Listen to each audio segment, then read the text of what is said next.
पुण्यात IT job मिळाला की तुमची लाईफ सेट आहे असं म्हणलं जातं महाराष्ट्रातल्या प्रत्येक स्तरावरती. परंतु 4 LPA किंवा 5 LPA मध्ये तुमच्या महिन्याला फक्त 7 ते 10 हजार रुपये जे सेव्हिंगला शिल्लक राहतात, याबद्दल कोणी बोलायलाच तयार नाही.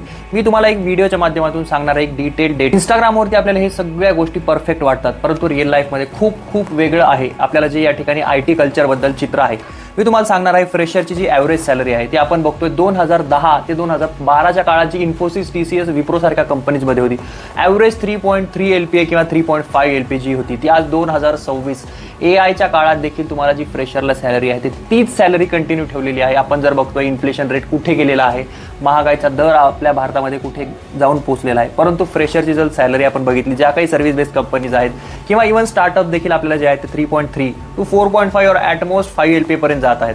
ह्या रेंजमध्ये आपल्याला मिनिमम 0 to 2 इयर्स करावं लागतं. त्यानंतर जे आपण बघू शकतो 2 to 5 किंवा 2 to 6 इयरमध्ये आपल्याला 6 to 10 LPA आणि अबाव 5 इयर्स ऑफ एक्सपिरियन्स आपण जे आहे ते अबाव 10 LPA जातो. परंतु यामध्ये खूप मोठा काळ गेलेला आहे.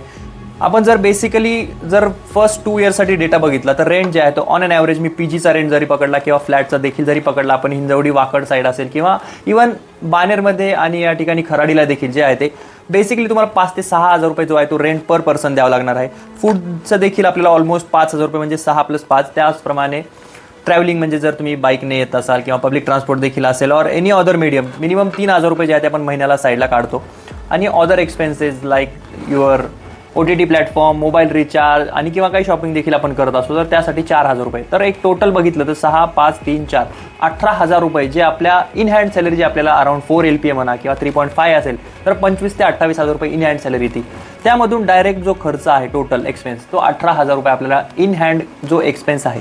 आपण नंतर जर बघितलं तर 8 ते 9 हजार रुपये जे आहे ते फक्त सेव्हिंग होते. बट त्यामध्ये देखील काही जणांचे EMI असतात, बऱ्याच जणांनी बाईक घेतलेले आहेत किंवा काहींचे मोबाईल आहेत.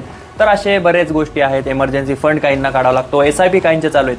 मी म्हणत नाही आहे की आपल्याला सॅलरी खराब आहे किंवा काय आहे, बट आपण जर बाकीचे देखील फॅक्टर्स बघितले तर it is too harsh to surround in this environment. कारण की आपण जर बघितलं रेंटचं प्रमाण प्रचंड वाढलेलं आहे. आम्ही बेसिक 2 BHK फ्लॅटचं जरी रेंट बघितलं तर 25 हजार रुपये आहे, त्याला डिपॉझिट 60 हजार रुपये, म्हणजे it is quite imaginary things आता झालेल्या आहे. त्याचप्रमाणे सॅलरी ग्रोथ जी आहे ती खूप मोठ्या प्रमाणात थांबलेली आहे. तुम्हाला स्टार्टिंग सॅलरी किती आहे तुम्ही मला नक्की कमेंट सेक्शनमध्ये कळवा. आणि तुम्हाला देखील काही सजेशन्स असतील किंवा how to manage your salary वगैरे, तर त्या गोष्टी तुमच्याकडे काही टिप्स असतील तर त्या देखील तुम्ही नक्की कमेंट सेक्शनमध्ये सांगा. आपल्या ऑडियन्सला याचा फायदा होईल. आपले जे व्ह्यूवर्स आहेत त्यांना देखील काही 4 पैसे वाचवण्यासाठी नक्कीच फायदा होणार आहे.